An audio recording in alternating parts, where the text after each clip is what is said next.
My family on both sides, many of them still live in Iran. I'm not some disenchanted person in the diaspora. So I wanted to thanks for the opportunity. I just wanted to touch base on this idea in which maybe we feel extremely devoid of this conflict, as if this has nothing to do with us as Americans, as if Iran isn't our problem, we shouldn't risk another Afghanistan. I think it's important from my perspective that we actually take an examination of what that means, because we've never not been involved. In Afghanistan, we didn't just support anti-Soviet fighters, we actually funded and armed those Islamist groups, the Mujahideen, because they were the most effective short-term tool. And exactly it was in this room that America has short-term memory, but the Middle East remembers. Well, it's not just a matter of memory, it's a matter of muscle memory and reality that comes after that. So that was a decision that we made to empower the Taliban. That was a strategic choice. There was other armed militias on the ground, and we made that decision by design, not an accident. In Iraq, the regime, the change that happened in Iraq, we have to come to this reality that it was imposed with any investment or political groundwork. The civil society within the country was basically decimate. There was no plan for governance, no democratic institutions ready to take over. So when the regime did collapse, militias fled, and what did they do? They filled the vacuum. That wasn't a failure on the Iraqi people. It was a failure in how we, the West, approached that transition. The same can be said about Libya, when he was removed with NATO support, but again, no real plan.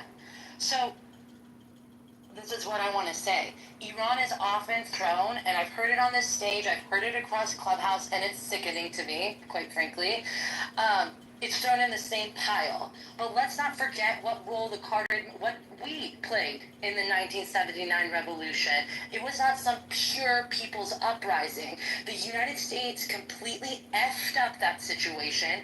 They were in communication with Khomeini when he was in exile. They gave signals to the Shah's military to stand down, and the regime didn't just take power by accident. It was facilitated, and we played a role in that facilitation. And now we can't just wash our hands of the consequences.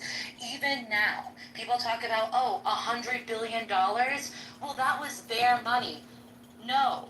Their money is in an actual economy that's privatized, where the majority of the people are behind that economic weight of that GDP, not a regime that oppresses 80% of its population, right, and uses nationalized gas and oil to hang gay people and create gender apartheid on a day-to-day basis, right?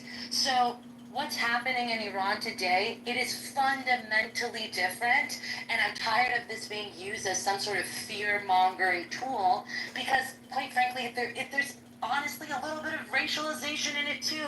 You take out one bad Islamist, another one like guacamole is going to pop up. It's not top down, it's not externally driven, it's grassroots, it's cross-generational, and it's a politically conscious movement. And all the Iranian people have ever asked for is not to fund our oppressors.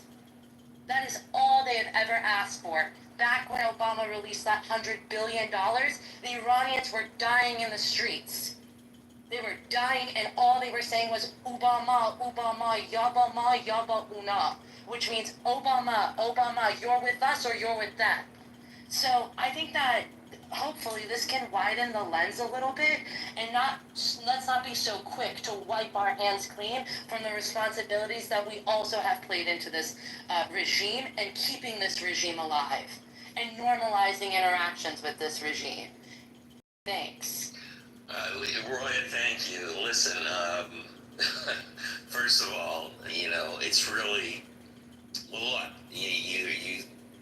what you said is heartfelt, and you know more about this than I do, and most people in the room, and I appreciate the viewpoint. And I actually, I don't think anybody can follow you, because that was there. It gave us a lot of stuff to think about. We do need to think